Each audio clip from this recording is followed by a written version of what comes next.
Selamat pagi Bapak Ibu, saudara-saudari terkasih dalam Tuhan. Selamat hari Minggu. Hari ini kita kembali boleh beribadah kepada Tuhan. Kembali diberi kesempatan untuk memuji, memuliakan nama Tuhan, mendengarkan firman Tuhan, kembali belajar untuk menjadi makin dekat dengan Tuhan. Mari jemaat yang terkasih diundang berdiri bersama-sama. Kita mengambil waktu teduh sejenak. Kita mempersiapkan hati kita di hadapan Tuhan.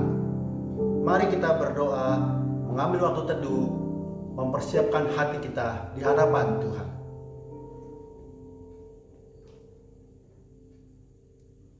Mazmur 136 berkata, "Bersyukurlah kepada Tuhan sebab Ia baik. Bahwasannya untuk selama-lamanya kasih setianya. Bersyukurlah pada Allah segala Allah, bahwasannya untuk selama-lamanya kasih setianya." Marilah dengan takut dan gentar kita masuki ibadah yang dimulai dalam nama Allah Bapa, Allah Putra, Allah Roh Kudus. Amin. Kita naikkan pujian hormat bagi Allah Bapa, Allah Putra, Allah Roh Kudus.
Persembahan para kerajaan surga.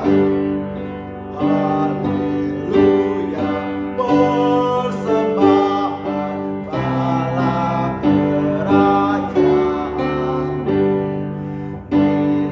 diletakkan siang malam di hadapan tatanya. Haleluya. Haleluya. Hadapan tatanya. Mari kita berdiri, kita berdoa. Tuhan, kami bersyukur di hadapan-Mu ketika pagi yang indah Tuhan beri kesempatan kami untuk kembali menikmati hidup kami yang baru, menikmati anugerah-Mu yang baru. Terima kasih Tuhan, terutama lagi untuk hati yang Kau berikan bagi kami untuk boleh mengingat ibadah kami bersama saudara-saudari kami di tempat lain untuk memuliakan nama Tuhan. Biarlah Tuhan Kau boleh memberkati ibadah ini, kami semua, dengan sikap hati kami, Tuhan boleh berkenan, dan biarlah Engkau boleh memberikan berkat-Mu Bapa atas kami. Dalam nama Tuhan Yesus Allah kami yang hidup, kami berdoa menyerahkan ibadah ini. Amin. Kita membacakan pengakuan iman rasuli, pengakuan yang dipegang oleh gereja kita bersama-sama dengan sikap yang takut dan gentar di hadapan Tuhan. Kita bacakan pengakuan ini. Aku percaya kepada Allah, Bapa yang Maha Kuasa, Khalik langit dan bumi, dan kepada Yesus Kristus, Anak yang tunggal Tuhan kita, yang dikandung dari Roh Kudus, lahir dari anak darah Maria, yang menderita sengsara di bawah pemerintahan Pontius Pilatus, disalibkan, mati dan dikuburkan, turun ke dalam kerajaan maut. Pada hari yang ketiga, bangkit pula dari antara orang mati, naik ke sorga, duduk di sebelah kanan Allah, Bapa yang Maha Kuasa. Dan dari sana Ia akan datang untuk menghakimi orang yang hidup dan yang mati. Aku percaya pada Roh Kudus, Gereja yang kudus dan am, persekutuan orang kudus, pengampunan dosa, bangkitan daging, dan hidup yang kekal. Amin. Tenangkan pujian, hormat diberi.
Ayat 12-13 berkata demikian. Sejauh timur dari barat, demikianlah dijauhkannya daripada kita pelanggaran kita. Seperti Bapa sayang kepada anak-anaknya, demikian Tuhan sayang kepada orang-orang yang takut akan Dia. Mari kita berdoa, mengaku dosa dan meminta ampun pada Tuhan. Bapa yang terkasih, Bapa yang suci, Bapa yang kudus, hari-hari kami jalani dengan banyak hal yang menyakitkan hati Tuhan, dengan banyak hal yang melukai, membohongi Tuhan. Sungguh Bapa, dalam pikiran kami, lidah kami, dalam hati perbuatan kami, ampuni kami ya Bapa, ketika bangun pagi, ketika kemarin, 2 hari lalu, minggu lalu, kami menyakiti hati Tuhan. Sungguh Bapa, seperti pemazmur berkata, seperti Bapa sayang anaknya, ajar kami untuk takut akan Tuhan, mengerti Tuhan hadir dalam setiap keberadaan kami, dimanapun, bagaimanapun. Sungguh Allah, ampuni kami dan ajar kami untuk terus dekat, mengingat Tuhan yang selalu berada bersama-sama kami, hidup kudus dan berkenan di hadapan Tuhan. Dalam nama Tuhan Yesus Allah kami yang hidup, kami naikkan doa ini. Amin.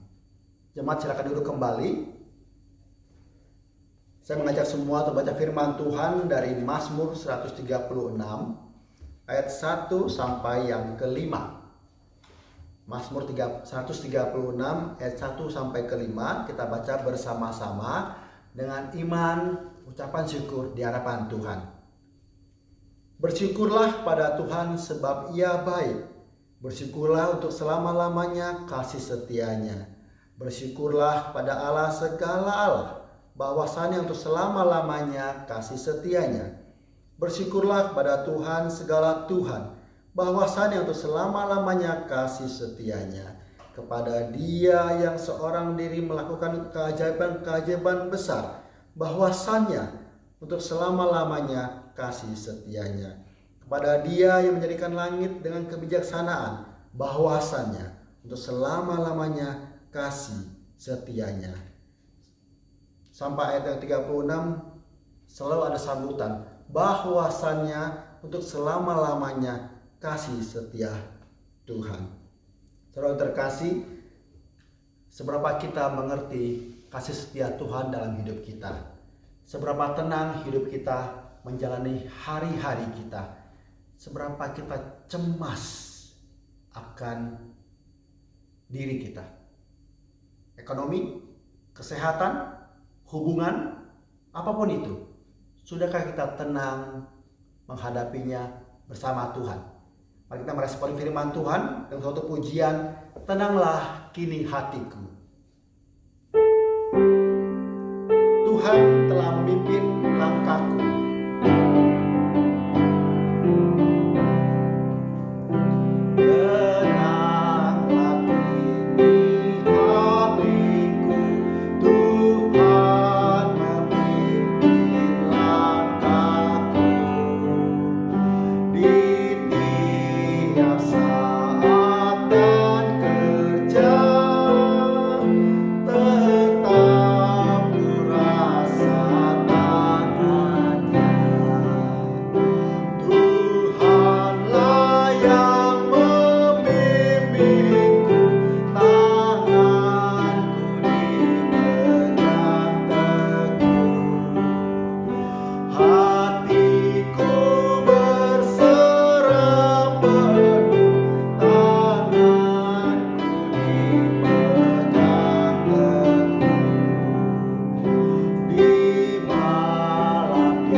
Saudaraku yang terkasih, besok adalah 17 Agustus di mana kita merayakan Hari Kemerdekaan Indonesia. Kembali kita diingatkan bahwa Tuhan begitu beranugerah terhadap negara ini di mana kita boleh beroleh kemerdekaan. Apakah peran kita saat ini sebagai penduduk warga negara Indonesia? Marilah kita mengambil waktu saat ini. Kita mau berdoa bagi Indonesia. Kita mau berdoa bersama-sama. Sebelum kita naikkan satu pujian, Tuhan, kami mohon berdoa kepada Engkau.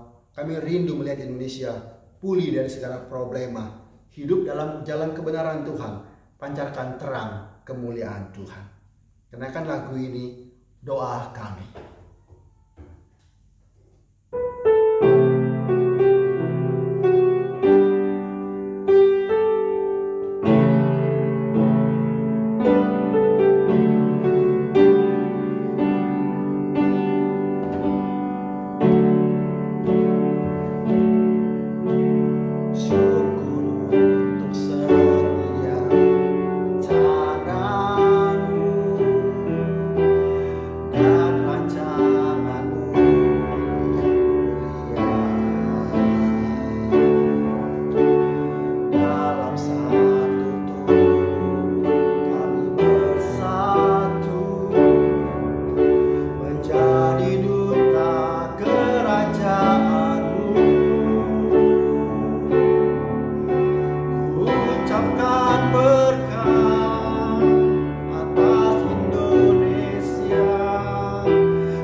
kehidupan kami, pada Allah yang berdaulat terhadap negara kami Indonesia.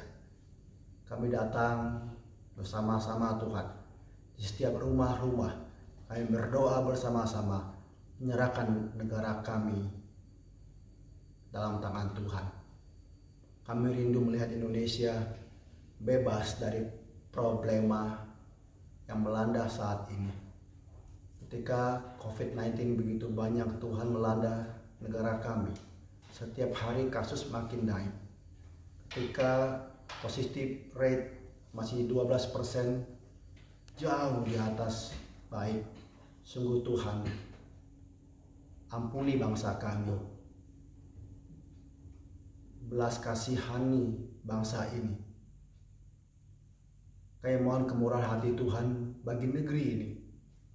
Sungguh Bapa yang boleh memberkati Presiden Jokowi, Wakil Presiden, jajaran menteri, setiap lembaga tinggi negara, setiap DPR, DPRD, setiap apapun yang boleh berpartisipasi bagi negara kami, setiap pemimpin daerah, kami serahkan semua tangan Tuhan. Kau beri mereka kesehatan ya Bapa, Kau berikan mereka hati yang mencintai masyarakat, mencintai setiap daerahnya, cintai negeri ini. Sungguh Tuhan, kami berdoa untuk isu ekonomi yang katanya menuju resesi. Sungguh Tuhan, tolong kami memberkati orang-orang yang kehilangan pekerjaan, memberkati orang-orang yang dikurangi gajinya, memberkati setiap pengusaha-pengusaha yang sedang pusing. Biarlah Tuhan, damai sejahtera Allah melimpah atas setiap rumah-rumah yang pusing memikirkan makanan mereka sehari-hari. Biarlah Tuhan bersama setiap air mata. Kau bersama setiap kepala-kepala yang memikirkan solusi dan jalan keluar. Sungguh Tuhan, tolong bangsa ini. Belas kasihan Tuhan, menyembuhkan orang-orang yang positif corona. Belas kasihan Tuhan, memberikan penghiburan bagi mereka yang keluarganya meninggal. Sungguh Allah yang boleh menolong dari Sabang sampai Merauke negara ini. Dalam nama Tuhan Yesus Allah kami yang hidup, kami menyerahkan dengan sepenuh hati. Setiap rumah-rumah, Kau mendengarkan setiap teriakan hati kami. Dalam nama Tuhan Yesus kami berdoa. Amin. Mari kita siapkan hati dan pikiran kita mendengar firman Tuhan. Kita dengar suatu pujian, Tuhan, ku mau jadi korban hidup di hadapan Tuhan. Biarlah setiap firman Tuhan yang akan diberitakan boleh memberkati kita, bahwa kami makin dekat menjadi korban hidup bagi Tuhan.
Bersama-sama masuk dalam doa.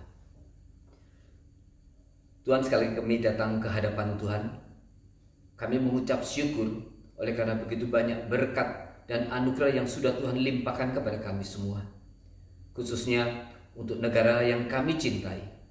Besok kami akan merayakan ulang tahun kemerdekaan daripada negara kami.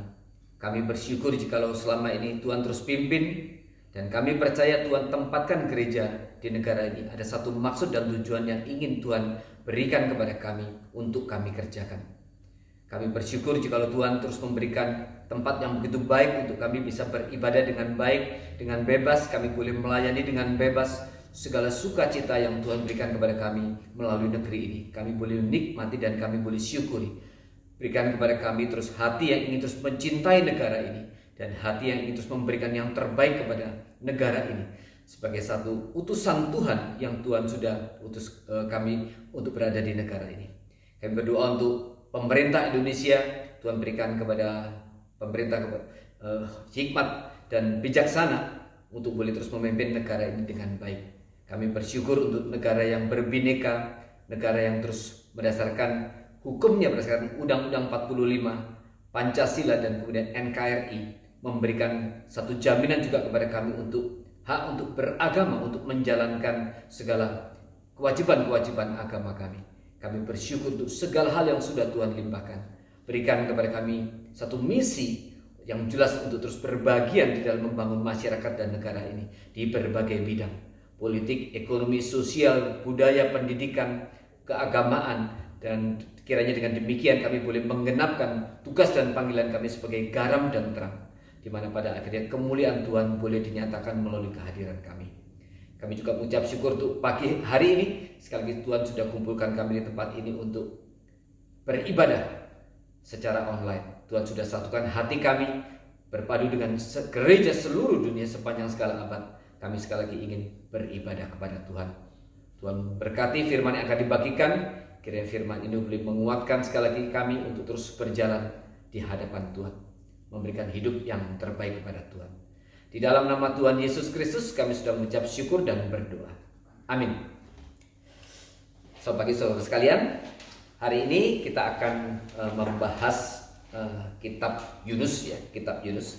Kitab ini sudah kurang lebih ada 5 kali saya sudah pernah eksposisi di dalam sepanjang pelayanan saya, tetapi sekali lagi begitu luar biasa kebenaran firman Tuhan. Setiap kali saya menggali lagi, selalu ada kebenaran-kebenaran baru yang Tuhan terus berikan kepada saya melalui kitab ini. Baiklah saudara, kita akan bergerak dari pasal ke pasal, dan kita akan kupas satu persatu. Sekali lagi, saudara pasti sudah tahu kisah daripada kitab ini, kitab Yunus, karena ini pasti sudah diajarkan bahkan semenjak sekolah minggu. Baiklah saudara, saya akan mulai dari membaca dari pasal yang pertama. Kitab Yunus pasal yang pertama. Yunus mengingkari panggilan Tuhan. Datanglah firman Tuhan kepada Yunus bin Amittai, demikian: bangunlah, pergilah ke Niniwe, kota yang besar itu. Berserulah terhadap mereka, karena kejahatannya telah sampai kepadaku. Tetapi Yunus bersiap untuk melarikan diri ke Tarsis, jauh dari hadapan Tuhan. Ia pergi ke Yafo dan mendapat di sana sebuah kapal yang akan berangkat ke Tarsis. Ia membayar biaya perjalanannya, lalu naik kapal itu untuk berlayar bersama-sama dengan mereka ke Tarsis, jauh dari hadapan Tuhan. Tetapi Tuhan menurunkan angin ribut ke laut, lalu terjadilah badai besar sehingga kapal itu hampir-hampir terpukul hancur. Awak kapal menjadi takut, masing-masing berteriak-teriak kepada Allahnya, dan mereka membuang ke dalam laut segala muatan kapal itu untuk meringankannya. Tetapi Yunus telah turun ke dalam ruang kapal yang paling bawah dan berbaring di situ, lalu tertidur dengan nyenyak. Datanglah nakoda mendapatkannya sambil berkata, "Bagaimana mungkin engkau tidur begitu nyenyak? Bangunlah, berserulah kepada Allahmu. Barangkali Allah itu akan mengindahkan kita sehingga kita tidak binasa." Lalu berkatalah mereka satu sama lain, "Marilah kita buang undi supaya kita mengetahui karena siapa kita ditimpa oleh malapetaka ini." Mereka membuang undi dan Yunuslah yang kena undi. Berkatalah mereka kepadanya, "Beritahukan kepada kami karena siapa kita ditimpa oleh malapetaka ini. Apa pekerjaanmu dan dari mana engkau datang? Apa negerimu dan dari bangsa manakah engkau?" Sautnya kepada mereka, "Aku seorang Ibrani, aku takut akan Tuhan, Allah yang mempunyai langit, yang telah menjadikan lautan dan daratan." Orang-orang itu menjadi sangat takut lalu berkata kepadanya, "Apa yang telah kau berbuat?" Sebab orang-orang itu mengetahui bahwa ia melarikan diri jauh dari hadapan Tuhan. Hal itu telah diberitahukannya kepada mereka. Bertanyalah mereka, "Akan kami apakan engkau supaya laut menjadi reda dan tidak menyerang kami lagi, sebab laut semakin bergelora?" Sautnya kepada mereka, "Angkatlah aku, campakkanlah aku ke dalam laut, maka laut akan menjadi reda dan tidak menyerang kamu lagi. Sebab aku tahu bahwa karena akulah badai besar ini menyerang kamu." Lalu berdayunglah orang-orang itu dengan sekuat tenaga untuk membawa kapal itu kembali ke darat. tetapi mereka tidak sanggup sebab laut semakin bergelora menyerang mereka. Lalu berserulah mereka kepada Tuhan, katanya, "Ya Tuhan, janganlah kiranya Engkau biarkan kami binasa karena nyawa orang ini. Dan janganlah Engkau tanggungkan kepada kami darah orang yang tidak bersalah. Sebab Engkau Tuhan telah berbuat seperti yang Engkau kehendaki." Kemudian mereka mengangkat Yunus lalu mencampakkannya ke dalam laut, dan laut berhenti mengamuk. Orang itu menjadi sangat takut kepada Tuhan lalu mempersembahkan korban sembelihan bagi Tuhan serta mengikrarkan nazar. Maka atas penentuan Tuhan datanglah seekor ikan besar yang menelan Yunus, dan Yunus tinggal di dalam perut ikan itu 3 hari 3 malam lamanya. Saudara, dikatakan datanglah firman Tuhan kepada Yunus bin Amittai. Nah, saudara, kisah ini menjadi satu hal yang terus diperdebatkan oleh banyak orang karena mereka meragukan kebenaran bagaimana mungkin seseorang bisa tinggal 3 hari 3 malam di perut ikan. Ya, itu membuat mereka akhirnya tidak percaya bahwa kitab ini satu sejarah yang pernah terjadi. Dan mereka kemudian mengatakan ini mungkin semacam perumpamaan atau mungkin ditulis dalam bentuk puisi atau sebuah sebenarnya narasi yang tidak mengacu pada satu peristiwa yang terjadi dalam historis. Dan ini kemudian membuat banyak orang meragukan kebenaran Alkitab ini. Tetapi kita percaya Tuhan tidak ada mustahil bagi Tuhan. Apa yang Tuhan kehendaki terjadi pasti terjadi. Jadi kalau mereka berkata tidak mungkin, tidak masuk akal orang itu bisa 3 hari 3 malam di perut ikan.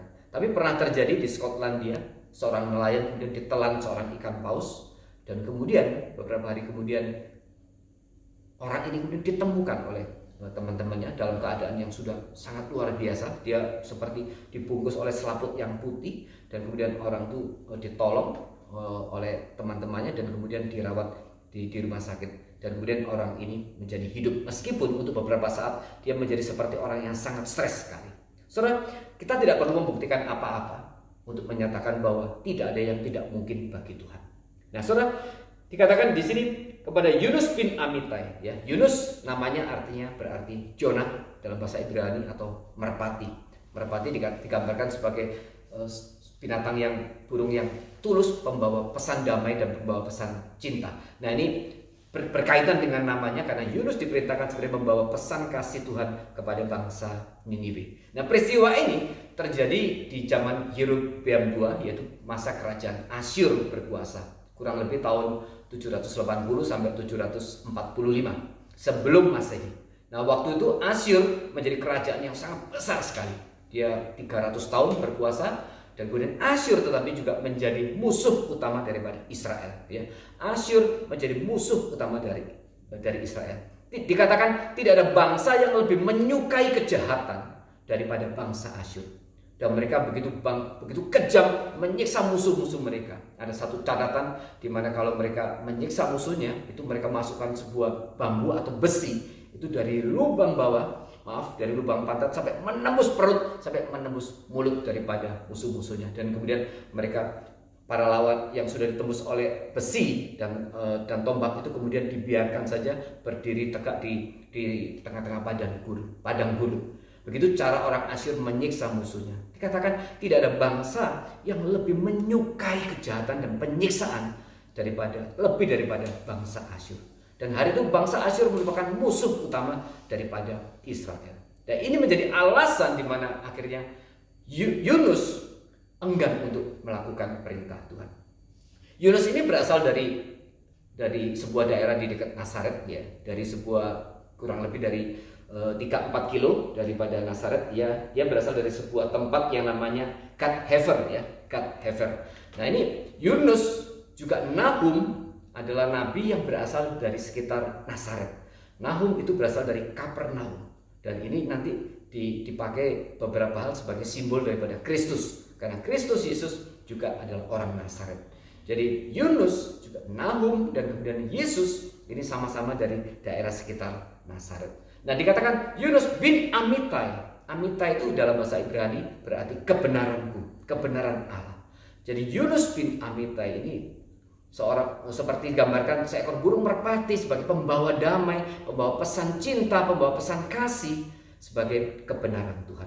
Tetapi kita lihat nanti namanya ini sangat berbanding terbalik dengan apa yang dia lakukan. Allah berkata kepada Yunus, "Bangunlah, pergilah ke Niniwe kota yang besar itu. Tetapi kemudian yang terjadi adalah Yunus bangun, ya, bangun, tapi dia tidak ke Niniwe. Ya. Dia pergi dikatakan ke Yafo dan kemudian dia pergi ke Tarsis, naik kapal ke Tarsis. Nah, saudara, antara Niniwe dengan Tarsis itu berbeda jauh. Niniwe itu kurang lebih sekitar 850 km di sebelah timur daripada Yafo. Tapi Tarsis itu kurang lebih 3000 km ke barat daripada Yafo. Jadi Tuhan berkata kepada Yunus, pergi ke Niniwe, ke timur, ya, kurang lebih 1000 km ke timur. Tetapi Yunus pergi ke barat 3000 km ke barat. Dia menjauhi perintah Tuhan. Ini sesuatu penyangkalan terhadap apa yang Tuhan perintahkan, dan betul-betul Yunus digambarkan ada beberapa hal gambaran yang menggambarkan bahwa Yunus seakan-akan secara totalitas melawan perintah Tuhan. Disuruh ke timur, dia pergi ke barat, ya. Ke timur 1000 km, dia pergi 3000, 3 kali lipat daripada jauhnya daripada ke Niniwe. Dan kemudian di pasal 3 nama Tarsis disebut 3 kali. Ditulis 3 kali, ya, 3 kali. Sedangkan Niniwe ditulis hanya 1 kali. Itu menegaskan seakan-akan Yunus betul-betul ingin melawan perintah Tuhan. Dia bangun, tapi dia pergi ke Tarsis. Dan kemudian nanti yang terjadi setelah dia naik kapal itu, dan kemudian kapal itu diserang oleh badai, oleh angin, dan kemudian kapal itu hampir tenggelam. Dan kemudian orang-orang di kapal itu menjadi sangat ketakutan, dan kemudian mereka berusaha, dikatakan mereka berdoa kepada Allahnya masing-masing. Orang di kapal itu adalah bangsa kafir, tapi mereka begitu ketakutan, mereka langsung berdoa kepada Allahnya masing-masing. Sedangkan Yunus dikatakan dia kemudian pergi ke bagian bawah kapal dan dia kemudian tertidur. Nah, saudara, yang menarik di sini adalah kata dikatakan pergi ke Yafo dan kemudian naik ke kapal. Ya, kata pergi dan naik itu dalam bahasa Ibraninya ditulis dengan kata yang sama, yaitu yarat. Nah, yarat ini pergi ke Yafo dan naik ke kapal. Yarat ini sebenarnya dalam pengertian aslinya juga berarti bisa turun, ya. Bisa berarti turun. Apa maksudnya? Yunus pergi ke Yafo, ya. Kemudian dia naik kapal. Itu digambarkan sebagai di mana waktu itu fase kehidupan Yunus sedang akan terus menurun, sedang akan terus menurun, sedang akan terus menurun. Karena yarat itu sebenarnya berarti juga turun. Nah, di sini kita lihat nanti Yunus mengalami penurunan itu berkali-kali. Yang pertama dikatakan dia pergi ke Yafo. Di hadapan Tuhan dia sedang turun, ya. Kemudian dikatakan dia naik ke kapal, dia sedang turun. Nah, waktu Yunus di atas kapal, kemudian dikatakan Yunus turun ke bagian bawah kapal. Ini penurunan pertama. Terus nanti akhirnya setelah kapal itu diserang badai, akhirnya Yunus dilempar ke laut. Dia turun lagi ke laut. Turun kedua kali. Dan nanti waktu dia turun ke laut, nanti dikatakan dia sebenarnya sudah jatuh sampai ke dasar laut. Ya, turun sampai jatuh ke dasar laut. Kemudian dia ditelan oleh ikan. Di sini Yunus turun 3 kali. Ya, turun ke bawah kapal. Kemudian dia turun lagi ke laut. Dan dia kemudian turun lagi ke dasar laut dan kemudian ditelan ikan. Saudara, di dalam konsep Alkitab, langit tempat Allah bertata itu dikatakan surga, langit tingkat ketiga. Ya, langit tingkat ketiga. Langit tingkat pertama adalah ini cakrawala, tempat burung-burung berterbangan dan kita menghirup. Itu langit tingkat pertama. Kemudian langit tingkat kedua adalah cakrawala, dan kemudian langit ketiga di atas cakrawala, tempat Tuhan bertahta. Tapi Yunus di sini turun 3 kali. Kalau tahta Tuhan adalah langit tingkat 3, ini Yunus akan turun ke bumi tingkat ketiga yang paling dalam dari bumi, yaitu nanti dikatakan di pasal kedua dia sampai ke dunia orang mati. Jadi kehidupan Yunus yang terus menurun di hadapan Tuhan. Dia turun lagi, turun ke bagian bawah kapal. Dia turun, dibuang lagi ke laut. Kemudian dia turun lagi sampai ke dasar laut, sampai ditelan ikan. Dan ini mengajarkan kepada kita, orang yang lari dari panggilan Tuhan atau orang yang menjauh dari Tuhan, kehidupannya pasti akan terus merosot, terus akan merosot, terus akan merosot. Dan kemudian kita lihat Yunus lari ini secara horizontal, dia lari ke barat, ya. Hari itu dikatakan kalau ke barat itu berarti pergi menjauh daripada Tuhan. Dan dia pergi ke tempat Tarsis yang 3000 km, 3 kali, ya, 3 kali lebih jauh daripada ke Niniwe. Di sini kita lihat ada permainan angka 3. Dia pergi ke Tarsis 3 kali lebih jauh daripada Niniwe. Dia pergi ke bagian bawah 3 kali.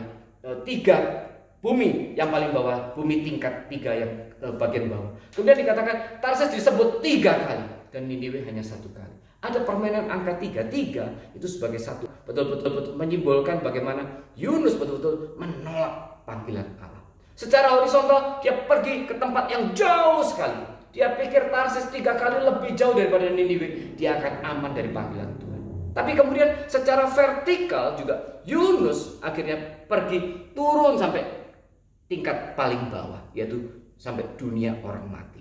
Di sini kita lihat secara horizontal Yunus ingin pergi ke tempat yang paling jauh. Secara vertikal dia ingin pergi ke tempat yang paling dalam, yaitu dunia orang mati. Kalau Yunus dikatakan pergi ke barat, barat itu adalah tempat matahari tenggelam. Tempat matahari tenggelam. Waktu matahari tenggelam kemudian ada kegelapan. Digambarkan barat itu sebagai satu kematian, sebagai satu kegelapan. Maka di sini digambarkan waktu Yunus lari, sebenarnya dia sedang makin menuju pada dunia orang mati. Dia menuju pada kegelapan, dia menuju ke alam maut. Itu gambaran bagaimana Yunus secara total seakan-akan ingin melawan perintah Tuhan. Karena apa? Karena begitu bencinya dia kepada bangsa Asyur, yaitu bangsa Niniwe. Nah kemudian apa yang terjadi saudara? Ketika angin ribut itu datang, orang itu kemudian menjadi begitu takut dan dikatakan kemudian mereka berdoa kepada Allah masing-masing. Nah ini ada satu sindiran di dalam sepanjang 4 pasal ini. Yunus tidak pernah disebut dengan istilah nabi. Dia disebut langsung namanya, yaitu Yunus. Dia tidak pernah disebut sebagai nabi di dalam 4 pasal ini. Ini suatu tanda bahwa Yunus sebenarnya sedang tidak menjalankan peran seorang nabi. Seorang nabi harus taat kepada Tuhan, tapi Yunus sepenuhnya di sini menyatakan ketidaktaatan kepada Tuhan. Dan oleh karena itu dia tidak pernah menyebut dirinya sendiri sebagai nabi.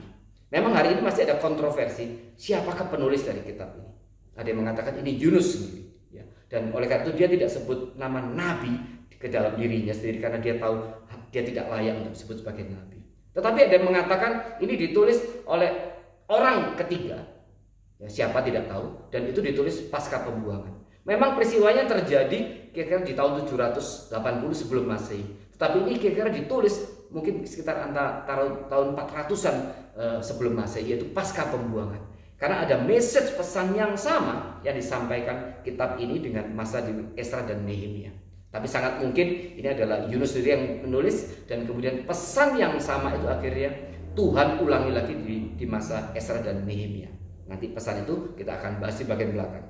Nah, saudara, di sini tidak ditulis sebagai Yunus sebagai seorang nabi. Karena apa? Karena memang dia tidak melakukan peran sebagai seorang nabi. Waktu badai ngamuk, ya, semua orang kafir itu justru berdoa. Yunus sedang di bawah dek kapal, dia sedang tidur nyenyak. Bahkan kemudian sang nahkoda kapal yang membangunkan, bangunlah dan berdoalah kepada Allah. Ini aneh. Pertama, nabi tidak menjalankan perintah Tuhan. Dia menjalankan persis kebalikan daripada perintah Tuhan. Kemudian yang kedua, nabi tidak menyuruh orang kafir berdoa. Justru orang kafir yang mengingatkan sang nabi itu untuk berdoa. Maka kemudian ketika Yunus dibangunkan dan kemudian orang itu akhirnya membuang undi. Mereka buang semua barang di kapal itu untuk menyelamatkan kapal itu. Dan kemudian mereka membuang undi untuk mengetahui siapa yang menjadi penyebab daripada amukan daripada badai itu. Dan kemudian jatuh ke Yunus. Dan kemudian mereka tanya, siapa engkau? Apa yang sudah engkau lakukan? Dan kemudian jawaban Yunus sangat kontras dengan apa yang dia kerjakan. Dia mengatakan, aku seorang Ibrani, seorang yang takut kepada Tuhan, ya. Seorang takut kepada Tuhan. Dia mengatakan begitu, padahal dalam waktu itu dia sedang menolak perintah Tuhan. Dia sedang menolak perintah Tuhan. Dia berkata, ayat 9, aku seorang Ibrani, aku takut akan Tuhan, Allah yang empunya langit, yang telah menjadikan lautan dan daratan. Dia tahu, ya, Allah itu yang empunya bumi, Allah yang pencipta langit dan daratan, tetapi dia sedang melarikan diri dari panggilannya. Dan kemudian yang justru luar biasa adalah ketika kemudian orang itu bertanya, kalau itu apa yang harus kami lakukan supaya ini badai ombak ini bisa reda? Yunus berkata, lemparlah aku ke laut, maka pasti akan reda. Karena ini memang badai ini muncul gara-gara aku. Tetapi kemudian yang terjadi apa? Orang-orang kafir di kapal ini, mereka tidak langsung membuang Yunus. Mereka berusaha menarik lagi kapal, mendayung kapal itu kembali ke darat. Supaya apa? Supaya mereka tidak perlu melemparkan Yunus ke laut, dan mereka berusaha dulu menyelamatkan diri supaya untuk melindungi nyawa Yunus. Tetapi kemudian setelah mereka berusaha mendayung perahu itu kembali ke darat, mereka menyerah karena ombak itu terlalu besar dan memang Tuhan tidak izinkan. Dan kemudian akhirnya mereka terpaksa kemudian melempar Yunus ke laut. Di sini kita lihat Yunus tidak punya kasih kepada orang kafir, khususnya kepada orang Niniwe. Tetapi orang-orang kafir ini di kapal ini justru mengasihi Yunus. Mereka tidak ingin Yunus mati, dan oleh karena itu mereka berusaha mendayung kembali ke darat. Tetapi kemudian badai itu terlalu besar sehingga mereka tidak mampu membawa kapal itu kembali ke darat. Akhirnya terpaksa Yunus dibuang. Dan kemudian setelah Yunus dibuang ke laut, dikatakan kemudian mereka kemudian mempersembahkan korban kepada Allahnya Yunus. Dan kemudian orang di kapal itu bernasar kepada Allahnya Yunus. Jadi orang di kapal itu yang dikatakan orang kafir, tapi kemudian malah kemudian memuji Tuhan. Mereka menyembah Tuhan dan mereka bernasar kepada Tuhan. Sebaliknya Yunus yang katanya seorang nabi melakukan yang terbalik. Nah saudara, di sini kita lihat bagaimana usaha Yunus untuk melawan perintah Tuhan. Dikatakan dia membayar tiket untuk naik kapal itu. Ya, kata membayar sengaja ditulis. Ini seakan-akan mengatakan bahkan untuk melawan perintah Tuhan, Yunus rela korban. Dia rela mengorbankan sesuatu dengan mengeluarkan uangnya untuk membayar tiket. Kemudian di bagian ini juga, waktu Yunus berkata, lemparlah aku ke laut. Yunus juga sekarang berkata, lebih baik aku mati daripada aku harus pergi ke Niniwe. Karena dikatakan badai itu sangat besar. Jadi kalau Yunus berkata, lemparlah aku ke laut, itu artinya sangat besar, dia pasti mati. Pasti mati. Tidak mungkin ada orang yang bisa bertahan di tengah badai sebesar itu. Kapal saja tidak bertahan. Di sini kita lihat bagaimana Yunus untuk melawan pekerjaan Tuhan, dia bahkan rela sampai mati. Ini aneh. Kalau orang dikatakan rela melayani Tuhan, berkorban bahkan nyawa untuk Tuhan, tapi Yunus melakukan yang sebaliknya. Dia rela mati untuk melawan perintah Tuhan. Dan kemudian akhir cerita Yunus akhirnya dilempar ke laut. Dan kemudian dia turun sampai ke dasar laut. Sebenarnya di bagian ini saudara, ada penafsir yang mengatakan bahwa sebenarnya Yunus ini sudah sampai ke dasar laut. Karena dikatakan ya, kemudian di pasal 2, ini doa Yunus waktu dia sudah ditelan di perut ikan. Jadi waktu Yunus dilempar ke laut dan kemudian tidak lama kemudian, nah kita tidak tahu nih apakah peristiwa sebenarnya itu Yunus ditelan waktu masih sedang melayang atau sudah di dasar laut. Tapi sangat mungkin Yunus sudah sampai ke dasar laut, karena dikatakan di ayat 6 ya, dikatakan di ayat pasal 2 ayat 6, segala air telah mengepung aku, dari ayat 5 saya bacakan, segala air telah mengepung aku, mengancam nyawaku, samudra raya merangkum aku, lumut lautan membelit kepalaku di dasar gunung-gunung. Aku tenggelam di dasar bumi, pintunya terpalang di belakangku untuk selama-lamanya.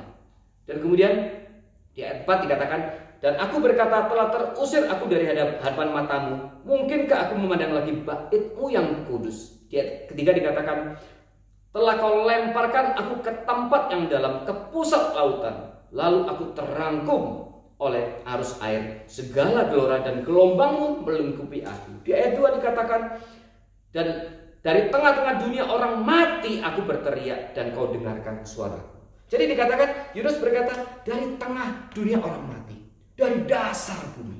Jadi ada yang menafsirkan bahwa Yunus saat itu sudah sampai tenggelam ke dasar bumi, dan sangat mungkin sebenarnya saat itu Yunus sudah mati. Dan kemudian ikan menelannya, dan di situ kemudian terjadi mujizat di mana kemudian Tuhan membangkitkan Yunus.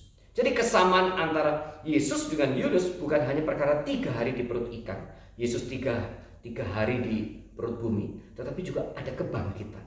Karena di sini dikatakan Yunus mengatakan, aku sampai sudah di dasar bumi, dari dunia orang mati aku berteriak. Ada yang menafsirkan demikian.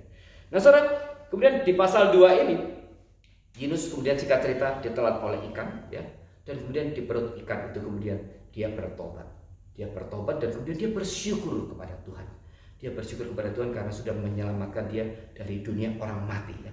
Dan singkat cerita kemudian Tuhan sudah memerintahkan ikan yang besar itu, kita tidak tahu jenisnya ini ikan apa, kemudian memuntahkan Yunus. Setelah Yunus bertobat dan kemudian Yunus dimuntahkan, langsung berada di sekitar Niniwe.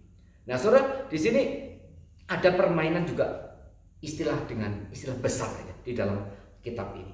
Dikatakan ada beberapa kata dengan istilah besar. Dikatakan ada badai yang besar ya. Ada angin yang besar. Kemudian di situ dikatakan ada ketakutan yang besar daripada orang-orang di kapal. Kemudian Niniwe itu dikatakan kota yang sangat besar. Dikatakan 3 hari perjalanan. Jadi kurang lebih 90 km luasnya. Kalau pasukan Romawi hari itu dikatakan 1 hari perjalanan itu berarti kurang lebih 30 km. Kalau 3 hari perjalanan itu berarti 90 km. Itu berarti kotanya besar sekali ya. Ada angin yang besar, ada badai yang besar, ada ketakutan yang sangat besar daripada orang-orang di kapal itu waktu badai itu mengamuk ya. Kemudian ada ikan yang besar, ada kota yang besar yaitu Niniwe. Dan kemudian waktu Yunus bertobat dan dia bersyukur waktu di dalam perut ikan itu, dikatakan ada satu ucapan syukur yang besar. Tetapi nanti pada akhirnya di pasal 3 dan pasal 4 ada kemarahan yang sangat besar dari Yunus ya, dari Yunus. Ini kita lihat ada permainan kata besar di sini. Angin yang besar, badai yang besar, ketakutan yang sangat besar, Niniwe kota yang besar, ikan yang besar, ada ucapan syukur yang besar dari Yunus, tapi kemudian nanti ada amarah yang besar daripada Yunus ketika Niniwe bertobat. Dan kemudian 7 besar ini sebenarnya Tuhan sedang mempersiapkan untuk apa? Untuk menyatakan supaya Yunus dan juga kita sebagai pembaca kitab ini bisa memahami yaitu kasih yang amat besar yang Tuhan berikan kepada semua bangsa, bahkan kepada bangsa yang begitu jahat seperti Asyur. Ini ada permainan kata besar. Nah, saudara, singkat cerita, kemudian Yunus dimuntahkan ikan itu dan kemudian masuk ke daerah Niniwe. Dan kemudian dikatakan Yunus pergi 1 hari perjalanan ke dalam kota Niniwe. Dan kemudian Yunus menteriakkan apa yang difirmankan oleh Allah. Nah, saudara, ini luar biasa kan kitab ini, karena kitab ini nggak ada nubuatan ya, tidak ada apa-apa, dan perintah Tuhan pun sebenarnya hanya dalam bahasa Ibrani-nya hanya 5 kata ya. Di dalam terjemahan Indonesia diterjemahkan menjadi 7 kata. Apa itu teriakannya ya? Teriakannya adalah di Yunus 3 ayat 4 ya. Saya bacakan. Mulailah Yunus masuk ke dalam kota itu sehari perjalanan jauhnya. Lalu berseru, 40 hari lagi maka Niniwe akan ditunggang balikan ya. 40 hari lagi maka Niniwe akan ditunggang balikan. Ini ada 7 kata di dalam bahasa Indonesia. Bahasa aslinya Ibrani hanya 5 kata. Dan singkat cerita kemudian hanya 7 kata yang diucapkan oleh Yunus, tapi kemudian dikatakan Niniwe itu bertobat ya. Bahkan seluruh rakyatnya, bahkan rajanya, bahkan kemudian rajanya memerintahkan semua binatang, bukan hanya manusia, semua binatang hari itu harus bertobat dan mereka berpuasa, dalam arti berpuasa ya. Semua orang harus bertobat dari dosanya dan kemudian binatang itu juga harus berpuasa 1 hari. Mereka akhirnya bertobat. Saudara perhatikan, hanya gara-gara 1 seruan yang hanya 7 kata, 5 kata dalam bahasa aslinya, kemudian Niniwe itu bertobat. Niniwe bertobat. Tetapi lucunya setelah Niniwe bertobat ya, maka sang pembawa pesan yaitu Yunus ketika sudah sukses melakukan misinya, dia malah kecewa. Ya, misinya sukses tapi malah bikin dia stres. Nah, di sini kita lihat bagaimana Yunus kemudian marah kepada Tuhan dan kemudian dia pergi keluar kota. Dia meninggalkan Niniwe dan dia pergi ke satu tempat, dan dari tempat itu dia melihat Niniwe. Dia menunggu Tuhan akan menghancurkan Niniwe. Tuhan akan menghancurkan Niniwe. Nah, saudara, menariknya kata asli yang dipakai di dalam pengertian jungkir balikan. Tadi dikatakan 40 hari lagi maka Niniwe akan ditunggang balikan. Ya. Ditunggang balikan itu dalam bahasa Ibrani-nya pakai istilah hapak. Nah, hapak itu bisa berarti ditunggang balikan, dihancurkan, atau sebenarnya diubah. Jadi sebenarnya Tuhan berkata 40 hari lagi Niniwe akan diubah, ya, akan diubah. Tetapi kemudian Yunus mengungkapkannya bukan diubah.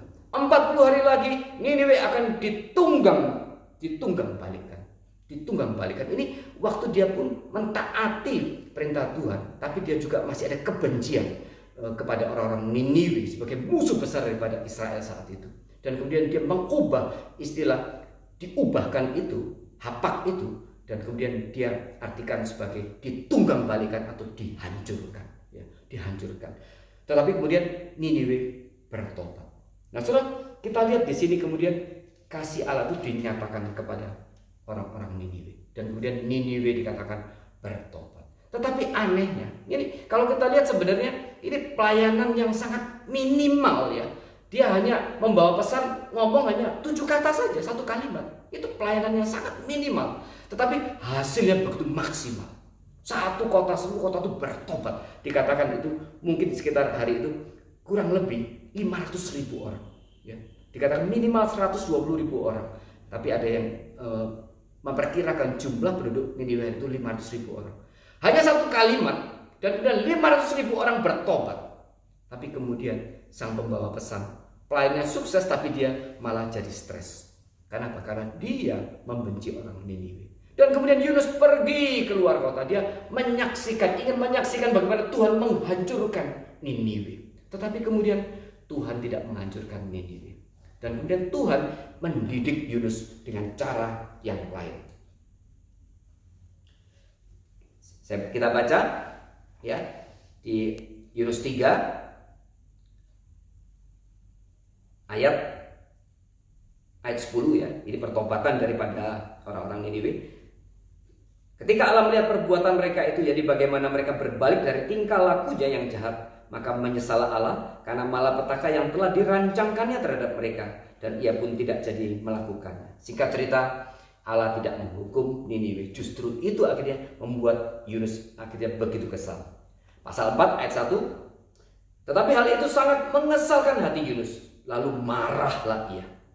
Dan berdoalah ia kepada Tuhan, katanya, "Ya Tuhan, bukankah telah kukatakan itu ketika aku masih di negeriku? Itulah sebabnya maka aku dahulu melarikan diri ke Tarsis. Sebab aku tahu bahwa Engkaulah Allah yang pengasih dan penyayang, yang panjang sabar dan berlimpah kasih setia, serta yang menyesal karena malapetaka yang hendak didatangkannya.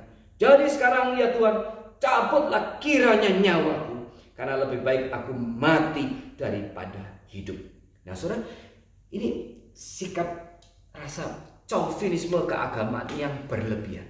Karena orang Yahudi, sebagaimana juga di dalam tradisi daripada orang-orang perjanjian lama, mereka memahami bahwa Tuhan itu Tuhan yang kasih kepada yang taat. Dia memberikan berkat kepada yang taat, tetapi memberikan hukuman kepada yang tidak taat atau kepada yang jahat.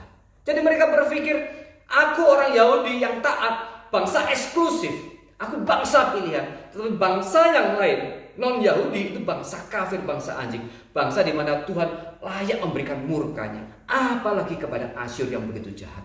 Jadi Yunus berpikir seharusnya memang Asyur ini dihancur leburkan, harus ditunggang balikan, dan itu jadi doa dia.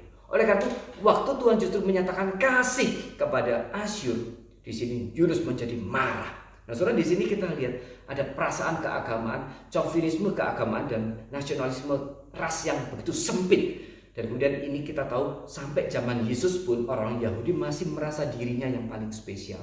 Bahkan para rasul di awal pun masih berpikir demikian.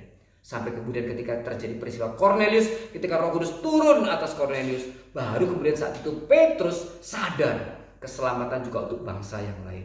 Dan kemudian hari itu dia kembali ke Yerusalem tahun 49 Masehi, dan kemudian para rasul bersidang. Di situ mereka baru sadar kasih Allah itu juga untuk bangsa-bangsa yang lain. Jadi kita tahu bahwa dalam perjanjian lama sangat kental perasaan itu, bahwa orang Yahudi merasa dirinya bangsa istimewa, bangsa yang paling spesial di hadapan Tuhan, bangsa yang taat kepada Tuhan, dan seharusnya hanya mereka yang disayang. Dan itu juga yang kemudian Yunus berpikir, kalau dia lari keluar dari tanah Israel, ya, keluar lari dari tanah Israel, dia berpikir mungkin Tuhan juga tidak akan sanggup mengejar dia, karena dia berpikir Tuhan hanya bertahta di tanah Israel. Oleh karena itu dia pergi jauh, pergi ke Tarsis. Dia berpikir Tuhan mungkin hanya menjangkau bangsa Israel, Tuhan hanya melindungi bangsa Israel, dan Tuhan mungkin hanya bertahta di tanah Israel. Tapi kemudian dia lupa, seharusnya dia tahu, dia katakan Tuhan itu pencipta alam semesta, tapi pengetahuannya tidak sampai mengubah pada hatinya dan keyakinannya. Ini berbahaya sekali. Orang yang banyak tahu firman, tetapi kemudian tidak menerapkan firman itu dalam hatinya, dalam hidupnya, maka firman itu yang menjadi hanya pengetahuan, itu adalah sia-sia semata. Nah, saudara, Yunus marah karena Tuhan tidak menghukum Asyur. Dan kemudian Tuhan mendidik Yunus dengan satu peristiwa yang luar biasa. Di bagian ini sebenarnya kita lihat Yunus ingin Tuhan yang berubah. Dia ingin Tuhan berubah hati, dan kemudian Tuhan akhirnya jadi menghancurkan Asyur. Yunus ingin Tuhan berubah, dan Yunus bahkan tidak ingin hatinya yang berubah. Dia tidak ingin dirinya yang berubah. Dia ingin Tuhan yang berubah. Maka kemudian Tuhan mendidik Yunus dengan satu peristiwa yang luar biasa. Saya bacakan di ayat 4 ya. Di ayat 3 dikatakan bahkan Yunus saking keselnya ya, saking marahnya dia bilang, "Jadi sekarang ya Tuhan, cabutlah kiranya nyawaku, karena lebih baik aku mati daripada hidup." Saudara bisa membayangkan betapa kebencian Yunus kepada orang-orang Asyur, sampai dia tidak rela kasih Tuhan sampai kepada Asyur. Dia berkata, lebih baik aku mati daripada melihat Tuhan melimpahkan kasih kepada orang-orang Asyur. Ini kebencian yang luar biasa. Ini berbahaya, saudara. Identitas yang dibangun dari kesempitan berpikir. Demikian juga kalau kita berpikir kita orang yang sudah diselamatkan, orang pilihan, dan kemudian kita menganggap diri kita tinggi melebihi orang lain, celaka kita. Kita mengulangi kesalahan yang dilakukan oleh Yunus. Nanti kita akan simpulkan itu di bagian akhir. Ayat 4 saya bacakan, pasal 4 ayat 4. Tetapi firman Tuhan, layakkah engkau marah? Ya. Yunus telah keluar meninggalkan kota itu dan tinggal di sebelah timurnya. Jadi waktu Tuhan berkata, layakkah engkau marah? Di situ Yunus pun tidak berubah. Maka kemudian Tuhan harus mengajarkan Yunus dengan cara yang lain. Ayat 5. Yunus telah keluar meninggalkan kota itu dan tinggal di sebelah timurnya. Ia mendirikan di situ sebuah pondok dan ia duduk di bawah naungannya menantikan apa yang akan terjadi atas kota itu. Lalu atas penentuan Tuhan, Tuhan Allah tumbuhlah sebatang pohon jarak melampaui kepala Yunus untuk menaunginya, agar ia terhibur daripada kekesalan hatinya. Yunus sangat bersuka cita karena pohon itu. Tetapi keesokan harinya, ketika fajar menyingsing, atas penentuan Allah datanglah seekor ulat yang menggerek pohon jarak itu sehingga layu. Segera sesudah matahari terbit, maka atas penentuan Allah bertiuplah angin timur yang panas terik, sehingga sinar matahari menyakiti kepala Yunus. Lalu rebahlah ia lesu dan berharap supaya mati. Katanya, lebih baiklah aku mati daripada hidup, karena panas yang sangat menyiksa. Ya, kemudian Yunus berkata, lebih baik aku mati daripada hidup. Dia sekarang tidak ada naungan lagi, pohon jarak itu sudah habis dimakan oleh hanya satu ekor ulat. Ayat 9, tetapi berfirmanlah Allah kepada Yunus, layakkah engkau marah karena pohon jarak itu? Jawabnya, selayaknya aku marah sampai mati. Oh, di sini kita lihat, saudara, Yunus berani sekali, bahkan dia berdebat melawan apa yang Allah katakan. Kemudian ayat 10, lalu Allah berfirman, engkau sayang kepada pohon jarak itu, yang untuknya sedikit pun engkau tidak berjerih payah, dan yang tidak engkau tumbuhkan, yang tumbuh dalam satu malam dan binasa dalam satu malam pula. Bagaimana tidak aku akan sayang kepada Niniwe, kota yang besar itu, yang berpenduduk lebih dari 120.000 orang, yang semuanya tak tahu membedakan tangan kanan dan tangan kiri, dengan ternaknya yang banyak. Saudara, kitab ini ditutup dengan ayat itu. Tuhan mengatakan, bagaimana tidak aku sayang kepada Niniwe, kota yang besar itu, yang berpenduduk lebih dari 120.000 orang, yang semuanya tak tahu membedakan tangan kanan dan tangan kiri, dengan ternaknya yang banyak. Jadi Allah berkata, kalau engkau sayang dengan pohon jarak itu, ya, sedangkan engkau tidak menanamnya, tidak memeliharanya, ya, tidak menyiramnya, tapi kemudian pohon itu tiba-tiba hilang dalam satu malam, dan kemudian engkau menyesalkannya dan engkau marah, engkau sayang kepada pohon jarak itu. Betapa aku tidak lebih lagi sayang kepada orang-orang Niniwe. Di sini Tuhan mengatakan bahwa Dia adalah juga Tuhan atas semua bangsa di muka bumi. Nah, saudara, di bagian kitab Yunus ini juga satu sisi memperkenalkan siapakah Allah. Dengan bagian ini Allah ingin mengajarkan, menegaskan bahwa Dia adalah Allah atas segala sesuatu. Dia Allah atas semua bangsa, bukan hanya Yahudi. Dia Allah atas semua bangsa, karena Dia adalah pencipta seluruh manusia. Allah juga ingin menyatakan Dia adalah Tuhan atas alam semesta, dan Dia berkuasa memerintahkan alam semesta.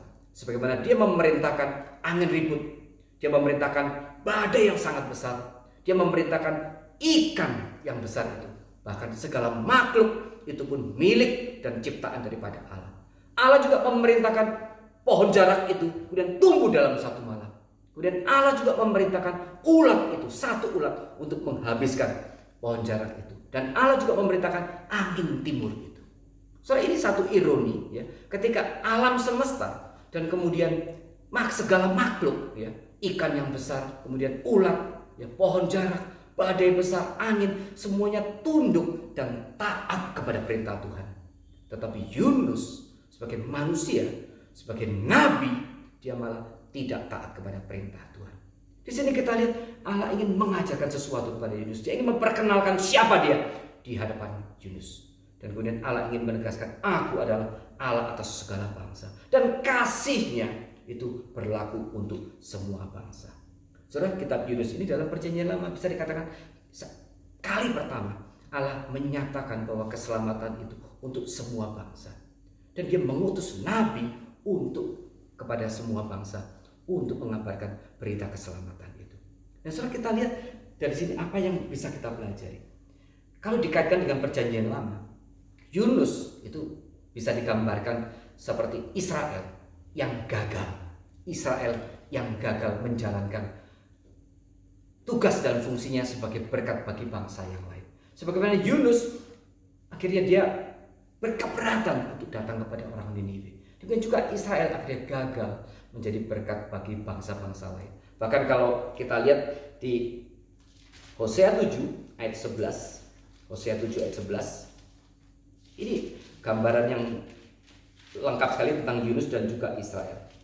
Hosea 7 ayat 11 dikatakan, Efraim telah menjadi merpati tolol, ya, pakai istilah tolol. Efraim yaitu Israel telah menjadi merpati tolol, tidak berakal, ya, tidak berakal. Efraim telah menjadi merpati tolol. Merpati itu Yonah, yaitu Yunus. Jadi seakan-akan Yunus ini sudah melakukan satu kebodohan di hadapan Tuhan. Yunus seakan-akan kemudian dia menolak pekerjaan Tuhan. Waktu dia sudah dipakai oleh Tuhan, tapi dia tidak rela karena kebencian kepada Asyur. Israel juga akhirnya gagal menjadi berkat bagi bangsa-bangsa lain. Dan kemudian kalau kita kaitkan dengan perjanjian baru, di perjanjian baru ya, mari kita lihat di Matius 12. Apa kaitannya dengan perjanjian baru? Matius 12 ayat 38, saya akan bacakan buat saudara sekalian. Tanda Yunus. Pada waktu itu berkatalah beberapa ahli Taurat dan orang Farisi kepada Yesus, Guru, kami ingin melihat suatu tanda daripadamu. Tetapi jawabnya kepada mereka, angkatan yang jahat dan tidak setia ini menuntut suatu tanda. Tetapi kepada mereka tidak akan diberikan tanda selain tanda Nabi Yunus. Nah, ini ironi. Yesus menyebut Yunus sebagai nabi, ya. Tetapi di sepanjang kitab Yunus tidak ada istilah nabi. Ayat 40, sebab seperti Yunus tinggal di dalam perut ikan 3 hari 3 malam, demikian juga anak manusia akan tinggal di dalam rahim bumi 3 hari 3 malam. Pada waktu penghakiman, orang-orang Niniwe akan bangkit bersama angkatan ini dan menghukumnya juga. Sebab orang-orang Niniwe itu bertobat setelah mendengar pemberitaan Yunus. Dan sesungguhnya yang ada di sini lebih daripada Yunus. Ada beberapa peristiwa dalam kitab Yunus yang berkaitan dengan perjanjian baru. Di situ dikatakan di Yunus waktu badai akhirnya mengamuk dan kemudian reda. Di dalam Matius 8, Yesus juga meredakan angin ribut di danau. Hari itu, malam itu kemudian mereka sedang naik perahu dan kemudian Yesus tidur. Para rasul mendayung perahu itu. Dan kemudian tiba-tiba angin besar di danau Galilea itu menerpa mereka. Mereka begitu takut dan kemudian mereka membangunkan Yesus. Ini seperti dengan nahkoda itu di kapal itu membangunkan Yunus. Dan kemudian Yesus berteriak berkata, tidak percayakah engkau? Kemudian Yesus berkata, hai angin danau, tenanglah. Dan kemudian danau itu tenang. Demikian juga setelah Yunus kemudian dilempar, kemudian angin ribut badai itu mereda. Itu yang pertama. Kemudian yang dikatakan yang kedua, Yunus ada 3 hari 3 malam di perut ikan. Yesus juga 3 hari dia harus mati di perut bumi. Tetapi yang membedakan ironi adalah setelah Yunus kemudian bertobat, dia 3 hari di perut ikan dan kemudian dibuntahkan ke Niniwe dan kemudian dia memberitakan berita penghukuman kepada Niniwe. Kemudian Niniwe bertobat, ya. Niniwe bertobat. Tetapi Yesus telah bangkit, ya, dari kematian. Kemudian dia memberitakan sekali lagi berita kerajaan surga. melalui para rasul, juga melalui mulutnya sendiri, tetapi orang Yahudi tidak bertobat. Ya, orang Yahudi tidak bertobat. Di sini ada kontras yang sangat besar. Ya, kontras yang sangat besar. Nah, saudara, kalau kita lihat ini dari struktur daripada penulisan dari kitab Yunus ini, ada yang paralel, ada 3 bagian yang paralel. Yang pertama, perintah pertama diberikan kepada Yunus, ya, dan tapi kemudian Yunus tidak taat dan Yunus kemudian pergi. Dikatakan Yunus bangun dan kemudian Yunus pergi. Ini ada struktur A, B, C, dan kemudian A aksen, B aksen, C aksen. Ada 3 bagian yang sejajar. Yang pertama, Yunus dipanggil, ya, tugas pertama, tapi kemudian dia tidak taat. Kemudian Yunus di tengah-tengah orang kafir di kapal. Kemudian yang ketiga, kemudian ada doa ucapan syukur waktu Yunus di perut ikan. Nah, paralel yang kedua di pasal ketiga, Yunus ditugaskan untuk panggilan yang kedua. Kali ini Yunus taat. Di pertama, Yunus dipanggil tidak taat. Kemudian yang kedua, Yunus di tengah-tengah orang kafir yaitu Niniwe. Sejajar dengan bagian kedua, Yunus di tengah-tengah orang kafir di tengah kapal. Yang ketiga, Yunus di perut ikan, dia berdoa dan bersyukur. Di bagian ketiga yang terakhir ini, Yunus berdoa tetapi dengan marah yang sangat besar. Dia berdoa tetapi dia marah sangat besar. Nah, kemudian 3 yang paralel ini akhirnya ditutup di bagian puncak, di mana kemudian Tuhan menyatakan cinta kasih dan kemurahannya kepada orang-orang Asyur. Nah, saudara, ini ada satu pesan yang sama yang disampaikan seperti di zaman Esra dan Nehemia, yaitu ketika pasca pembuangan kemudian Israel dalam sejarahnya masuk di dalam masa kerajaan Yunani, di mana hari itu gerakan daripada Helenistik yang dimulai oleh Alexander Agung diberlakukan di seluruh Asia Tengah. Kebudayaan Yunani, bahasa Yunani diajarkan di semua daerah, dan kemudian orang Israel bertemu dengan gerakan daripada globalisasi daripada Helenistik. Israel bertemu dengan bangsa-bangsa asing. Itu maksud Tuhan supaya Israel menjadi saksi bagi bangsa-bangsa asing. Demikian juga message daripada kitab Yunus ini juga bahwa ada pesan Allah yang ingin Allah sampaikan melalui Israel, dalam hal ini dipersonifikasikan oleh Yunus kepada bangsa-bangsa asing. Allah mengasihi bangsa-bangsa lain. Bahwa kerajaan Allah, berita keselamatan itu adalah untuk segala bangsa. Saudara, kita lihat bagaimana kitab Yunus ini menyimbolkan banyak hal di dalam perjanjian baru. Dan puji Tuhan, saudara, akhirnya keselamatan itu hari ini kita bisa nikmati kepada kita semua, yaitu segala bangsa yang dikatakan selain bangsa Yahudi. Saudara, kita lihat kitab Yunus mengajarkan kepada kita banyak hal. Salah satunya di dalam melayani Tuhan, kita harus berani keluar daripada zona nyaman kita. Waktu Yunus di bawah pohon jarak itu, dia merasa begitu nyaman. Dia begitu nyaman dan dia tidak rela kehilangan pohon jarak itu. Dia tidak rela kehilangan zona nyamannya. Tapi hari ini kita boleh belajar untuk melayani Tuhan, kita tuh harus bayar harga. Tetapi jangan bayar harga seperti yang Yunus lakukan. Dia berani bayar harga apapun, bahkan nyawa diberikan untuk menolak panggilan Tuhan. Tapi sebaliknya, hari ini kita mau bayar harga, kita mau korban apapun untuk melayani Tuhan. Di sini ada satu memang ironi, di mana kitab ini memang jadi sangat unik ditampilkan, karena dia menampilkan seakan-akan Yunus ini nabi yang bukan nabi, dan kemudian kita justru diajarkan sesuatu yang kebalikan dari apa yang dilakukan oleh seorang nabi.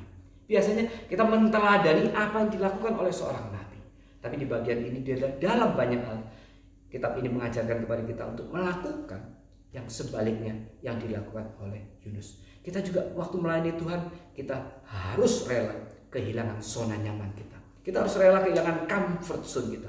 Kalau kita melayani Tuhan tetapi masih tidak rela untuk meninggalkan comfort zone, kita tidak akan bisa dipakai oleh Tuhan secara luar biasa. Saudara, kitab ini juga mengajarkan kepada kita sekali lagi, identitas kekristenan kita tidak boleh menjadi alasan kita untuk bersikap eksklusif terhadap bangsa-bangsa lain, terhadap orang-orang lain. Yunus ini sebenarnya mewakili kita. Dia begitu benci kepada orang yang jahat kepada dia. Oleh karena itu dia tidak rela Asyur dipertobatkan. Demikian juga kita seringkali membenci orang-orang yang jahat kepada kita. Dan sebagaimana Yunus juga ingin supaya orang yang jahat kepada dia dihukum keras. Demikian juga sering orang kita berharap, malah bersyukur kalau orang-orang yang jahat kepada kita akhirnya mereka tertimpa satu musibah atau satu hukuman. Saudara, Allah menyatakan sebaliknya. berita kasih itu kepada segala bangsa, bahkan kepada bangsa-bangsa yang demikian jahat seperti Asyur. Cinta kasih Allah, kerajaan Allah itu untuk semua bangsa. Mari kita tetap memelihara. Memang kita adalah umat pilihan. Kita boleh bersifat eksklusif tetapi secara iman saja. Bahwa kita menyadari kita sudah dipilih oleh Tuhan dan kita mau bersyukur untuk itu. Tetapi di dalam praktika, di dalam kehidupan sehari-hari, kita harus bersikap inklusif. Kita harus terus menyatakan kasih kepada orang lain. Kita harus bahkan menyatakan kasih kepada orang-orang yang jahat kepada kita. Orang-orang yang mungkin itu menyakiti kita. Kita harus berdoa kepada mereka. Kita harus menyatakan kebaikan Tuhan kepada mereka. Karena mereka juga adalah orang-orang yang dikasihi oleh Tuhan. Saudara, mari kita belajar daripada kitab Yunus. Menjadi hamba Tuhan yang taat. Menjadi hamba Tuhan yang setia, hamba Tuhan yang melakukan apa saja yang diperintahkan oleh Tuhan, berani bayar harga. Dalam banyak hal kita harus melakukan persis kebalikan daripada apa yang dilakukan oleh Yunus. Kiranya Tuhan memberkati kita semua. Mari kita berdoa. Tuhan, terima kasih Bapa untuk bagian firman yang boleh kami renungkan pada pagi hari ini. Kami boleh belajar banyak daripada Yunus yang terus mengingkari panggilan dan tugas daripada Tuhan. Kami rindu justru menjadi orang-orang yang sebaliknya, yaitu ketika kami boleh menikmati dan bersuka cita dan bersungguh-sungguh untuk mengerjakan setiap panggilan yang Tuhan berikan kepada kami. Berikan kepada kami hati yang mau setia taat, hati yang terus mau mencintai Tuhan, hati yang terus mau mengasihi Tuhan, hati juga yang terus mau mengasihi sesama kami, siapapun mereka. Bahkan orang-orang yang mungkin yang jahat kepada kami, orang-orang yang membenci kami. Kami tak boleh menyatakan kasih kepada mereka. Karena mereka adalah orang-orang yang dimana Tuhan ingin memakai kami untuk menyatakan kasih kepada mereka. Kiranya kami tidak menjadi orang yang gagal dipakai oleh Tuhan menjadi berkat bagi bangsa-bangsa lain. Tapi sebaliknya, pakailah kami supaya kami boleh menjadi berkat yang sebesar-besarnya bagi orang-orang yang tidak percaya yang berada di sekitar kami. Terima kasih Bapak, dalam nama Tuhan Yesus Kristus kami sudah mengucap syukur dan berdoa. Amin. Mari saudara kita berikan angkat pujian sebagai respon atas firman dan juga untuk persembahan. Kita angkat pujian korban hidup.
Tuhan, terima kasih Bapak untuk persembahan yang boleh kami berikan pada hari ini.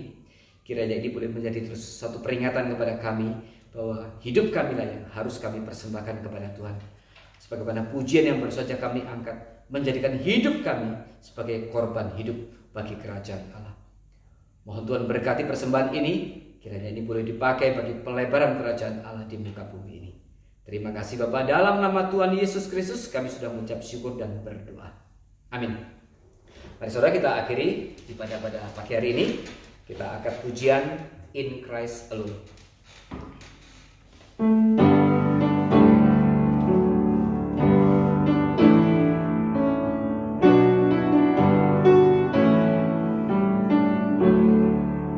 In Christ alone, my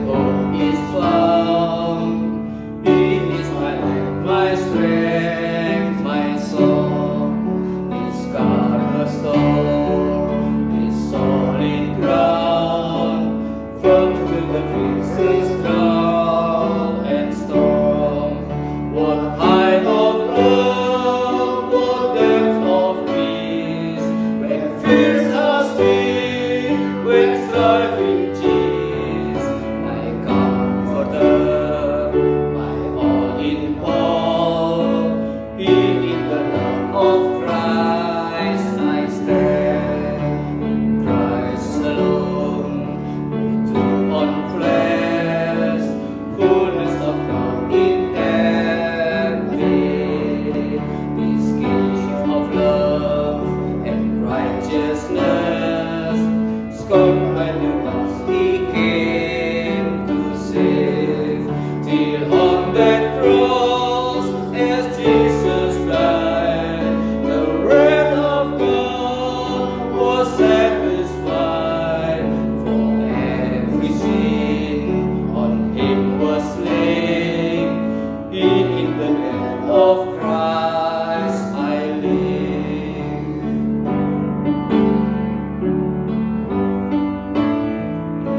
Mari kita bangkit berdiri.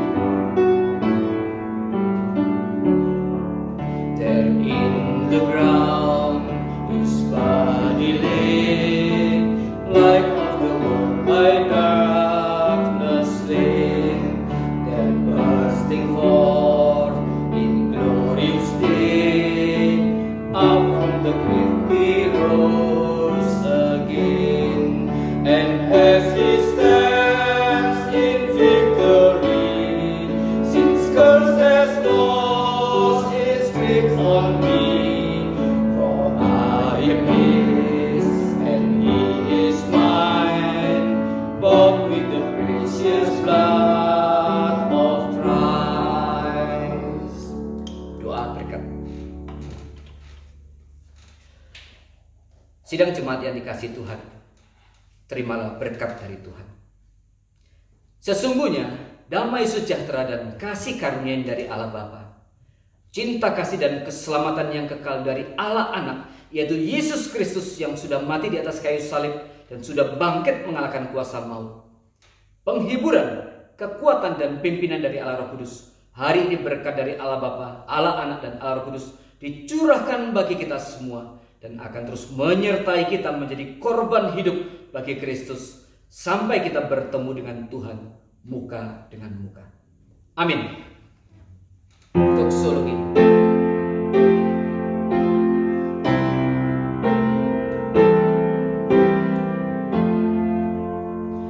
Puji Allah Bapa Putra,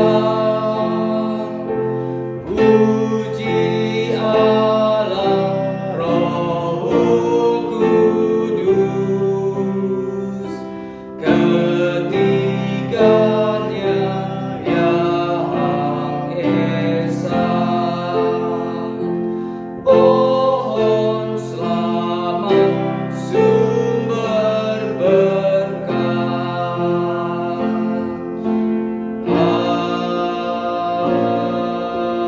Amin. Kiranya Tuhan memberkati saudara sekalian. Sampai bertemu dalam ibadah minggu depan. Amin.